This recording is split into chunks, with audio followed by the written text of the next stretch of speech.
Welcome back. Let's have it out. We have a caller on the line, Themba from Port Elizabeth. What's your question, Roger from Durban? What's your question, Themba? Evening, and evening to Mr. Khoza. I don't have a question. First, let me give three things. I'm the ex-councillor or former councillor in the Bay here. Secondly, the National Treasury competencies are not a generic qualification that can be done in any university or a college. That's what we need to focus on, opening up that space, because Systems Act allows, and Municipal Finance Management Act allows senior administrators to be employed, having not qualified with National Treasury competencies, and they are given a time frame to complete such, which I think, Khoza, you will know, it's 1 year, 6 months to at least attain an acceptable level. That's number two. Number three is the Systems Act, as amended in 2011, allows council to make appointments. But once it makes those appointments must receive concurrence from the MEC of the province. And if that has not happened, if the incumbent appointed by council does not meet the qualifications, the responsibility is for the MEC of the province to dismiss that appointment and dismiss it at cost.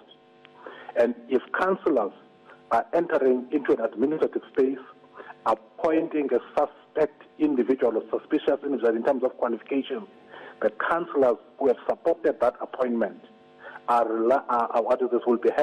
supposed to be held liable for any money that flowed into that advertisement, appointment, and the payment of that individual. So it's incumbent upon us South Africans to keep councils in check. We can go to court as individuals and question those decisions. Okay, Themba. And courts will overturn those. Okay, Themba, thank you very much. Let's have Roger from Durban. Roger, what's your question? Roger? Okay, my guest tonight, Mr. Keith Khoza. As a Gauteng Department of Governance, I want to ask you something. If we are going to continue deploying people who don't have capacity to lead our people in municipalities, in the wards, in the townships, in suburbs, what is going to happen to our government in the future? Well, let's look in Gauteng as an example. We've got 3 metros, and I think all the 3 metros are run on a professional basis. The 2 district councils are run on a professional basis. Perhaps if you were to do a dipstick assessment of the qualifications of the officials in all these municipalities, you would find a good number of qualified officials in these municipalities.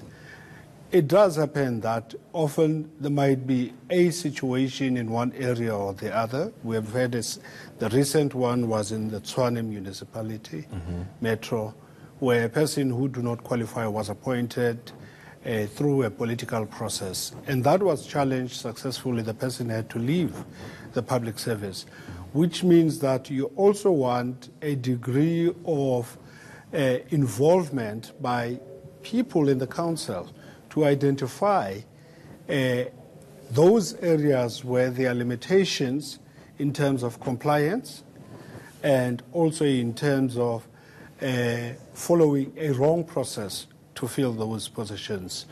So we have a shared responsibility where we need whistleblowers in those municipalities. For instance, as Themba was saying, the MEC has a responsibility.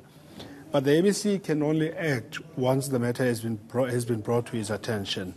If people are quiet where things that are wrong are happening, it's not going to assist to ensure that there is that intervention to remove an unqualified person from a position where they're not supposed to be.